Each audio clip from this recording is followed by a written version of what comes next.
It's time to open these school buildings back up. Hello, all those beautiful faces. How we doing? Stephanie checking in with another episode of Class Disruption. And today we're talking about getting these school buildings back open. But before we get into it, I need you to do all that good YouTube stuff. Smash that like button. If you're new here, I love your beautiful face. Hit that subscribe button and that bell so you get notified every time I drop a video. And share this video. That is how we're going to spread the disruption to a class near you. And before we get into it, you can see I got a little bit of a different setup going on here. I'm doing some things around the house, some floorboard work, some painting, this and that. So my usual setup is not put together, but I've been playing around with OBS, and I did a video about a month ago with Jaime Avila, a teacher out in California, and he's super on his tech game, and we had a conversation. He broke down for me how it goes on, so I was like, yo, I gotta make this happen. So I did. So we're here. We got the green screen in the back, we got the logo right here, and we looking good, and we're gonna get on into it because we have a very important topic to discuss today, and that is the ongoing school shutdowns. Now, in New York City, we were on a hybrid system, and I was very proud to be a part of that. I was very proud to be in the building, supporting the kids who really need that space. It wasn't every single kid. We have, it's under 1 million now, the way that enrollments numbers are headed. But we had over 330,000 kids across the city taking advantage of the hybrid learning situation, whether it was because they had a certain family situation where mom and dad couldn't stay home with them, or whether they really have a learning need that required them to be in person. And I saw firsthand how important it was for so many families to have that option.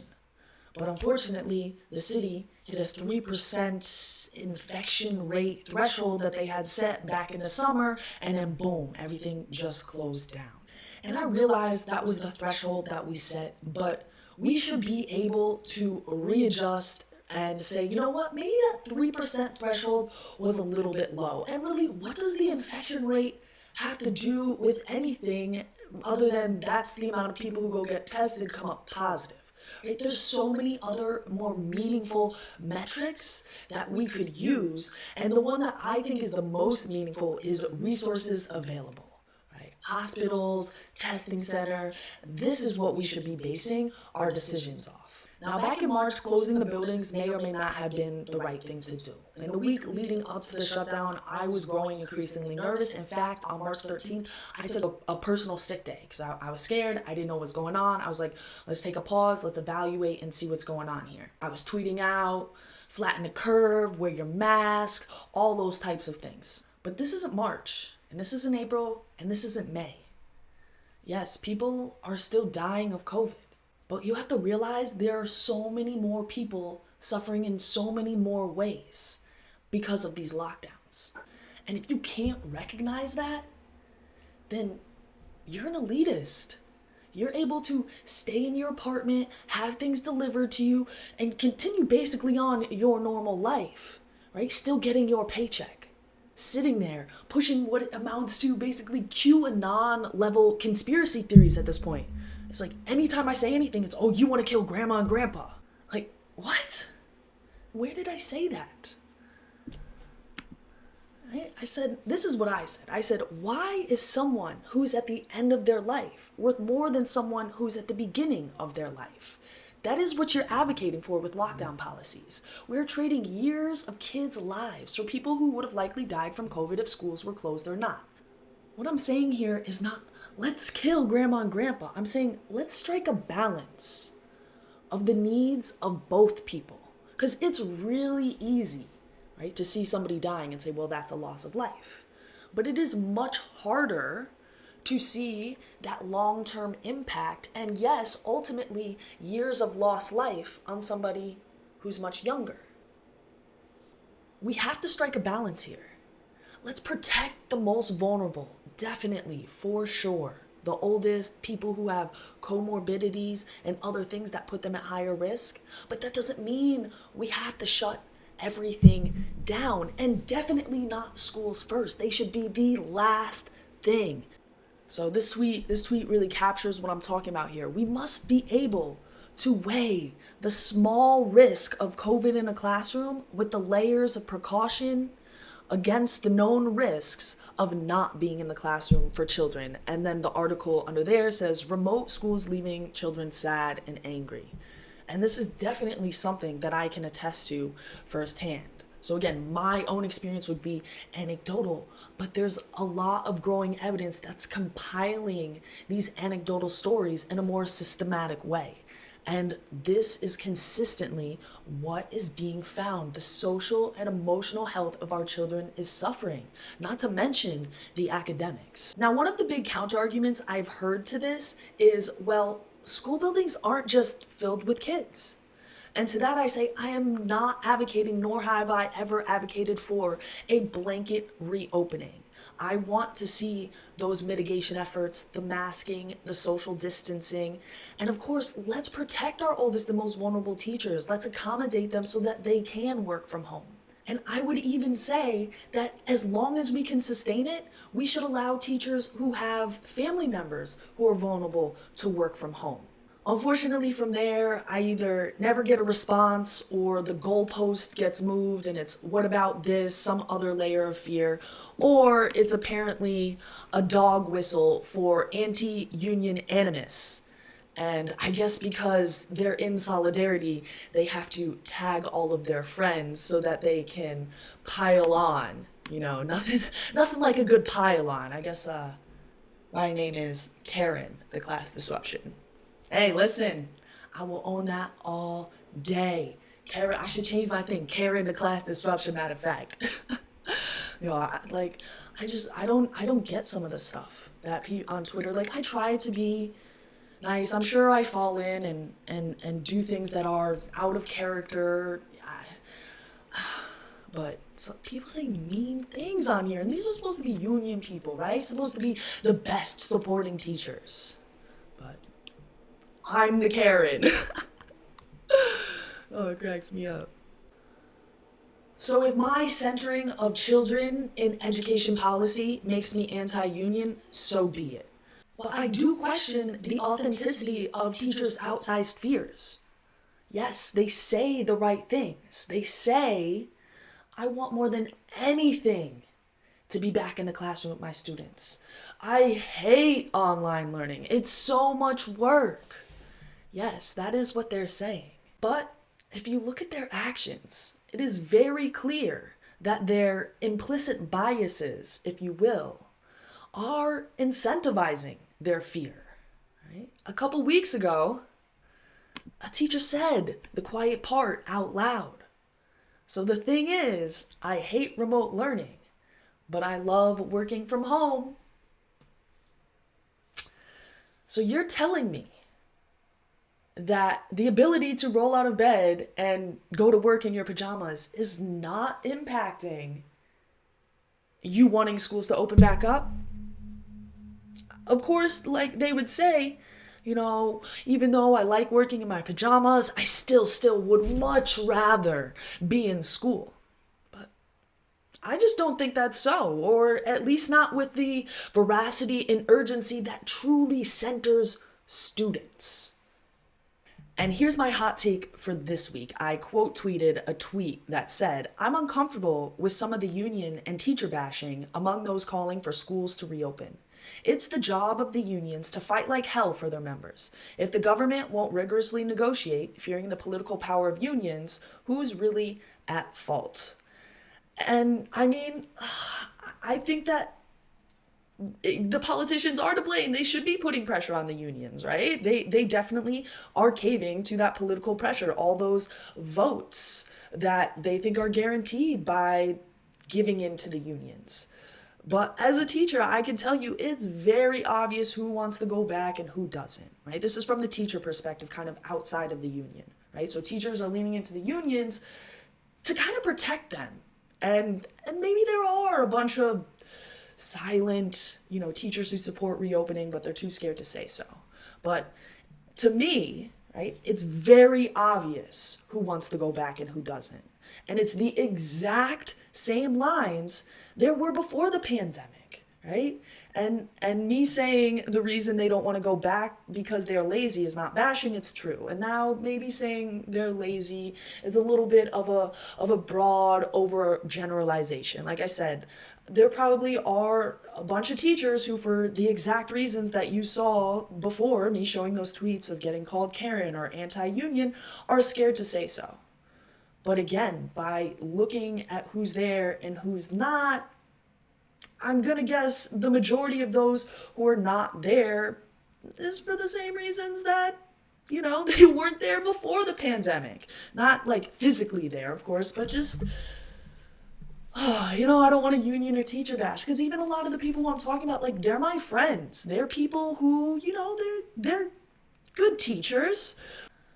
I just, the thing is about good people is they don't always do the right thing. A lot of times they just do the easy thing. That's the path of least resistance. And I guess I'm just the class disruption. I don't care about that. I don't know.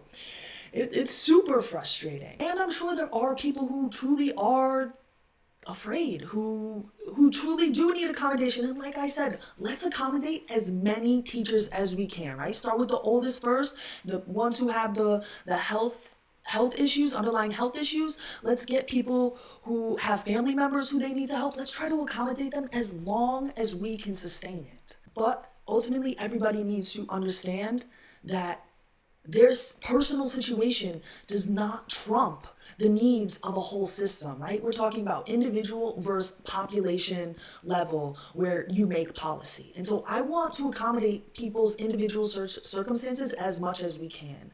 But we have a whole system here. And sometimes you have to realize that your own personal situation is your own personal situation. Because right now, it's the parents and the families who the system is meant to be for, who schools are closed, so now they have to find some alternative situation, and they're paying for that.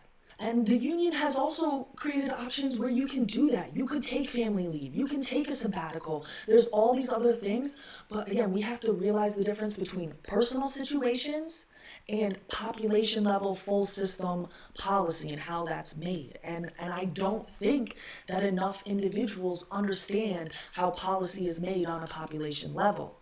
And so if I'm talking about this on a population level, I was like, but you don't care about my own personal situation. But that's not true. You just have to be able to toggle back and forth between what is population level and what is individual level. And I want to meet as many individuals as we can by making that policy. But at some point, your situation may be your situation that the system can't accommodate. And again, the union, though, has created systems, right? Family leave, sabbatical, these different options you could take. And teachers are highly educated, right? You have the skills. There's probably some jobs you could apply for that you could work 100% remote. Like, that's just the job. There's many jobs. I met many people before this that were just straight working from home on their computers. So while I am going on a little bit about my own personal view on this, there is actually evidence out there that backs up what I'm saying. This isn't just me saying it. Policy is being made not based on the data. Policy is being made based on political biases. And that's from both sides, right? I've been focusing a lot on the union side, the teacher side. But there's also the other side, right? People opening up super quick because they're political biases. And so I want to get into an article right now. I have a couple of paragraphs that I pulled out from the New York Times, and they go in and they analyze the breakdown of school openings versus going fully remote and what the political biases are that inform those more than the data. So this is what they say to open it up. Debates about whether to open schools have raged since the summer. Whatever else might shape these decisions, it would make sense that the local intensity of COVID-19 spread would play a major part. School districts with low rates of cases would be more likely than school districts with high rates. Those districts would likely stick to a more cautious online-only approach. But But a new study we conducted examining some 10,000 school districts across the country, some 75% of the total, remarkably finds essentially no connection between COVID-19 rates and the decision regarding schools. Rather, politics is shaping the decision.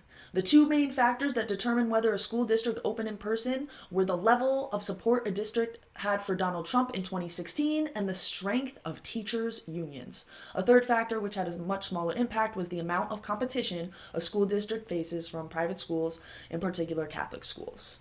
And so then they go on and they break this down. So first we're going to go into the school reopening because of Donald Trump support, and then we're going to go into the unions. So it says, but the effects of the partisan politics were consistent and large. As Trump's share of the vote in 2016 went from 40 to 60% across districts, for instance, the proportion that remained in remote learning mode dropped 17 points, from 27% to 10%. Conversely, a rise from 40% support for Trump to 60% was associated with a substantial increase in the likelihood of returning fully remote in-person schooling. The probability of opening in person increased from 7% to 16%. So it's a little bit hard to have context for exactly what those numbers mean, but what in general it shows is that if there was high support for Trump, then regardless of what the number said there, they went back and mostly fully in person. So it works both ways, right? People who are just like Trump, right? Because in the middle of summer, Trump was like, oh, win all schools, let's go, let's get them in. So they're just like, yeah, send them back. Okay, so again, it works both ways. So what about from unions? News reports have suggested that teachers' unions have tended to resist in-person education, right? So this is where that union bashing comes in. If people are seeing that, okay, this place is opening purely just because the union is saying, no, no, no, don't open, then I think it might be justified more than bashing. We investigated whether such stances affected districts' decisions by evaluating whether the district with stronger unions were less likely than others to reopen in person. We used two measures for union strength. Previous research has shown that the larger the district, the more potent the union. So that was our main metric. Next, where possible, we checked whether districts and unions bargained collectively, another sign of union potency. The data, however, was unavailable to us was only available to us in 1 in 5 districts. Regardless of the measure used, the stronger the union, the more likely a school was to close, controlling for other factors, right? So regardless of what the data showed, how much the virus was raging or not, if you had a union, a strong union in your district, you are much less likely to reopen your schools. Now, the question is, though, of course, what are the actual impacts of these policies? Right? Are more kids getting sick and dying in the districts that are open? Are fewer kids getting sick and dying in the districts that are closed? What are the academic outcomes like? And now we have a little bit less data on the academic outcomes than we do on the health of kids. And from all available data points, yes, more people are getting sick, but people are not dying, especially not kids. From looking at the data, it seems like, yes, more people are catching the virus, more people are getting sick, but less are going to the hospital, less are getting severely sick, and less are dying. And these are very important statistics to consider when we're talking about reopening schools. Are we here to prevent every single person from getting sick? Is that how we make policy for anything? No. But when you start to look at the academic outcomes, again, this is preliminary evidence. We don't have the definitive data because the kids are still in the middle of taking schools. But there's a lot of data out there showing learning loss. There's a lot of kids out here who are not doing well academically. Right? This came out from the New York Times also. Unprecedented learning loss. U.S. students rack up failures as grades return to pre-pandemic standards, right? Because if you recall last spring, a lot of schools got rid of grades, just did pass-fail, or you could choose to get your grade if you're doing well, just take a pass if you didn't. Now, everybody's going back, for the most part, New York City, we're still not failing kids, to the regular grading systems. And across districts, we're seeing huge increase in the number of failures.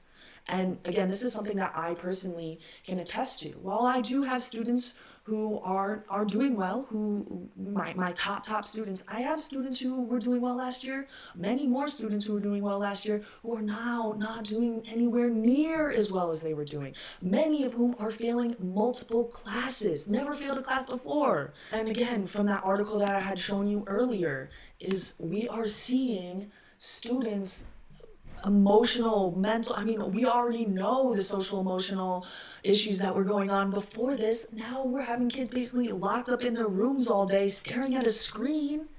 I get sad and angry when I stare at a screen all day too. And I do ask myself, I say, does it really matter? I even said this kind of last spring a little bit. I was like, if they miss a few months of school, they'll get back on track, no problem. But that was with the idea that they were going to get back into school. And so I do think there'll probably be students who have no problems. I think especially if they're kind of in the middle of their schooling. But I think ones who are more towards the end or towards the beginning are really going to see real impacts. Can you imagine being a junior last year, you get half your junior year, then you're out for the spring, and then you're online doing much less work than you would have been doing when you were in school. That's going to have an effect on their preparedness for college or whatever they're going to be doing beyond this. And then the same thing goes for those younger kids who are at very developmentally critical stages in acquiring reading skills, literacy, basic math. We know that between second and fourth grades, those reading levels are very much correlated with graduation rates. And so kids who are at those key parts in their learning, right? We know that acquiring those skills it most effectively happens in that range. Not to say that you can't learn certain things later, but your brain is developmentally at that stage, ready for acquiring that knowledge, and it makes it much, much harder later on and constantly playing that catch-up game. The data was already bad before this. We saw recently the NEAP testing showed America falling further down. And now they just delayed the test to another year because of coronavirus. So we won't know the impact this year even on learning.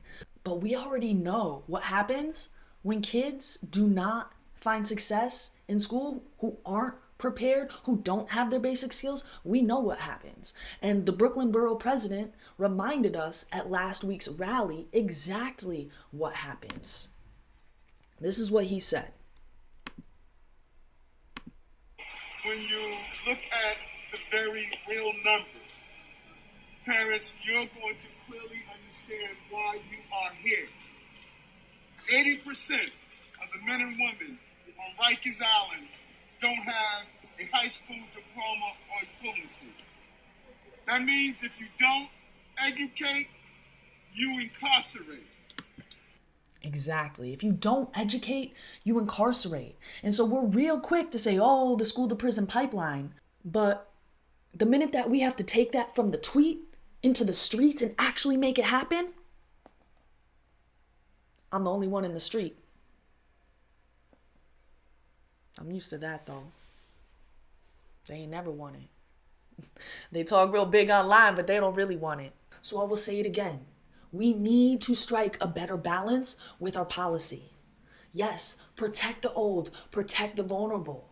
But we also need to think about what is the impact, the long-term impact on our children. Because right now, we're asking our children to carry 100% of the cost of this nationwide failure. And the online learning, it doesn't work. Not in the same way that in-person works. Maybe it could work with more training and more familiarity, both from the student and teacher side, but at this moment in time, it's not working. And really what's so interesting is places that have done the least, like North Dakota, South Dakota, Utah, kids for the most part have been back in school, are seeing a decline in their curve. Well, we're still rising here in New York City. Now, of course, these places are different from a place like New York City.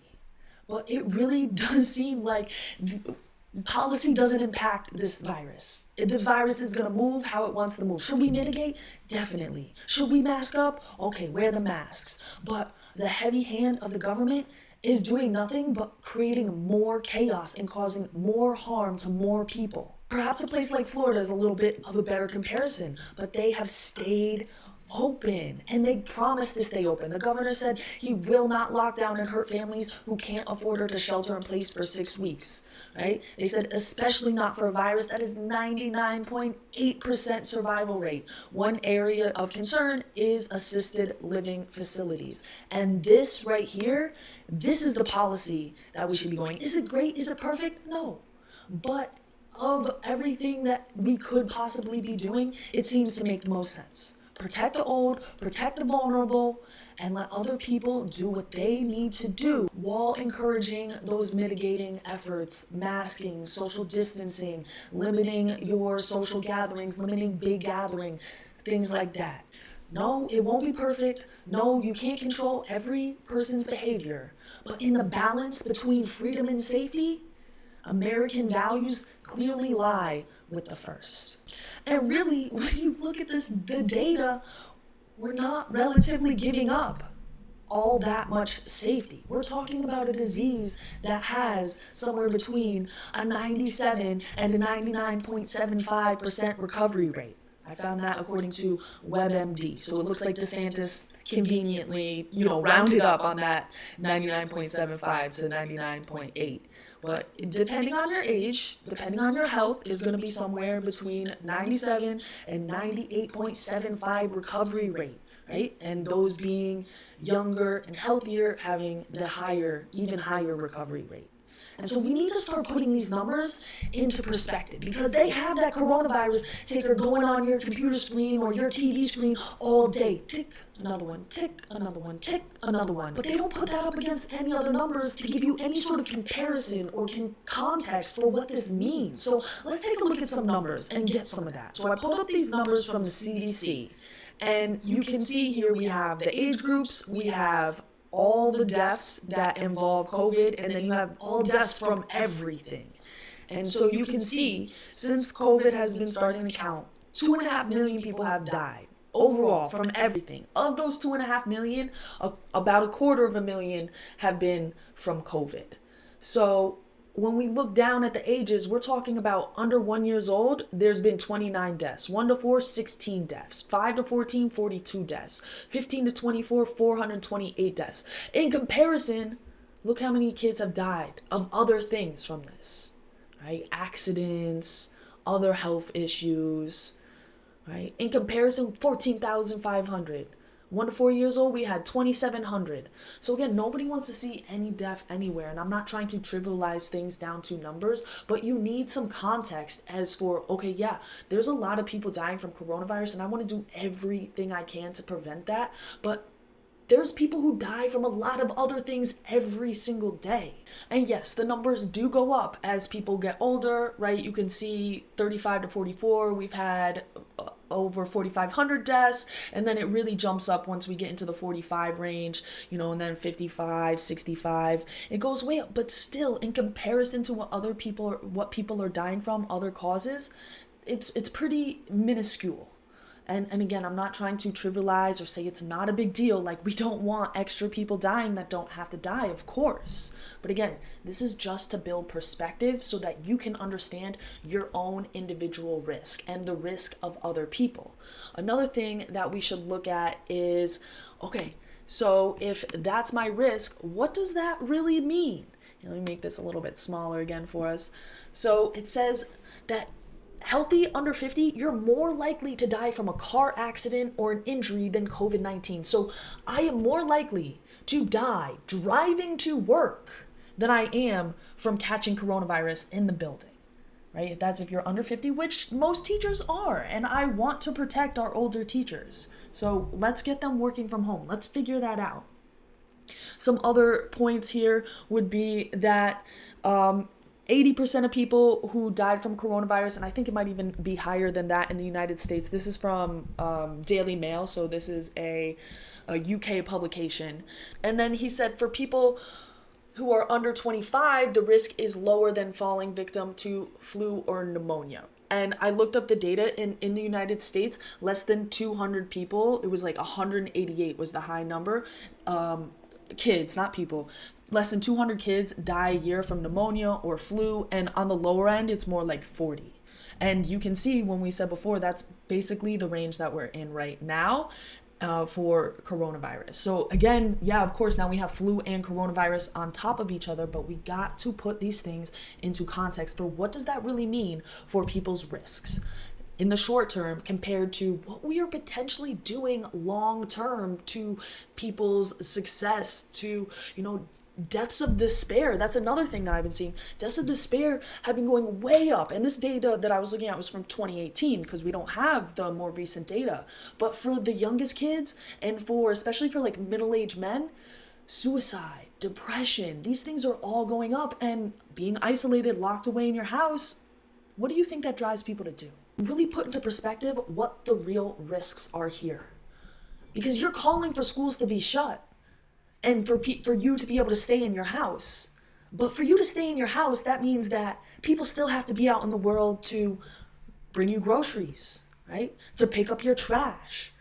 I'm sure you're still going to get your hair cut. You're still going to the doctors. You're still doing all these things that you expect in your normal life. You expect other people to work. But you yourself think that you should be able to just stay in your house and, it's kind of similar to what we did. No. The quality of instruction you are providing is nowhere near what you would be able to provide in person. Because it's not just about what you teach. It's about those relationships. And you could say, oh, I build relationships, I'm getting close with my students, but it is nowhere near and does not replace any way what we do in person. And not to mention, how many people who are helping you live your life locked away in your house have kids? So what are they supposed to do with their kids all day, right? Oh, well, they can find, we're not a babysitting service. So now, to provide you what you need, they have to pay extra out of their pocket to figure out some alternative childcare situation, right? There's no free lunch. Somebody's paying for it. And then beyond that, how many people indirectly make possible what you do? How many people set up the infrastructures, the technology, the online systems that make possible what you do? And now you want them to work from home with their kids in the house trying to do their own work because, everybody totally gets so much work done when they're in a house full of kids. So all these remarks are just utterly ridiculous about teachers are just seen as babysitters or they just want us to get back to work for capitalism as you sit there and type that from your iPhone. Seriously. For you to stay home, the world must go on. And if you fail to realize that and instead continue to wear your veil of safetyism, you are an elitist. The fact of the matter is, shutdowns and school closings are causing undue harm here and around the world. We've seen a surge in gun violence. We know that poverty has increased. We know that people aren't able to access food. We know that abuse has gone up, neglect has gone up. We know that there's been more stillbirths because people are not getting the prenatal care that they need. We know people have died of other things like cancer because they haven't been able to get to the hospitals and get all of the treatments that they need. We know this, but it is much easier just to stay home and tweet out about cancel rent, right? Because you can still pay your rent, so it doesn't really affect you. But it feels really good to advocate for the poor by saying, let's cancel rent. Yeah, well, that was never going to happen. But I'm sure it made you feel good from your never had to worry about being paid for apartment rent. Because we have still continued to get our check no matter what. And matter of fact, we got a raise. And let's not get it twisted. Just because we're calling for schools to be closed does not mean that people are staying home or those kids are staying home, right? This seems to be the trend in the US. We operate under the assumption that school closure equals staying home, and it is just not the reality. And then in the quote, or in the tweet she quoted, it says students who tested positive had not attended classes in school. 4 were fully remote learners, and 2 students were hybrid learners who tested positive during their week of study at home. So, again, there is no clear and consistent trends with coronavirus. What we're doing, shutting things down, it's just, there's probably evidence for masking and social distancing. I'm down with that. But all the other stuff is just pure theatrics to make you feel good, to make you feel like they're doing something about COVID. But it's time. It's time to zip up those jackets. It's time to get out those blankets and get back in those buildings, open those windows and get that air circulating around just like they're doing in Canada, just like they're doing all across Europe. It is time to step up and to get these kids back into the school. People have risked their lives for hundreds of years to come to this country. People are still risking their life today to get into this country, risking crossing the raging Rio Grande for a chance to step foot on this land. So while you're holed up in your home protecting the kids, people are literally losing their life for the opportunity to have what you have. So stay there as long as you want. Stay in your home. I don't care. But me and many other people, we know that the best way that we can make sure that our family lives a long and prosperous life is by making sure that we can provide for them long into the future without having to rely on the government. So that's what I got on this one. As always, I definitely want to know your perspective. What do you agree with me on? What do you disagree with me on? What am I not even thinking about in this conversation that you want to be included and considered? What sources are you using, right? What is the situation in your district, in your school, in your state? Let us know all that in those comments down below to keep this conversation going. And of course, I need you to do all that good YouTube stuff. If you haven't already, hit that like button. If you're new here, I love that beautiful face. So hit that subscribe button and that bell. You get notified every time this beautiful face drops a video. And the most important thing that we could do, as always, is share this video to other teachers, other parents, other students, other people who aren't in school but are just very passionate about education and education policy, because it impacts us all. Share this video and don't let these lockdowns and these shutdowns get you down. We gotta stay sharp, both mentally and physically. And the key to that is stay foolish, y'all.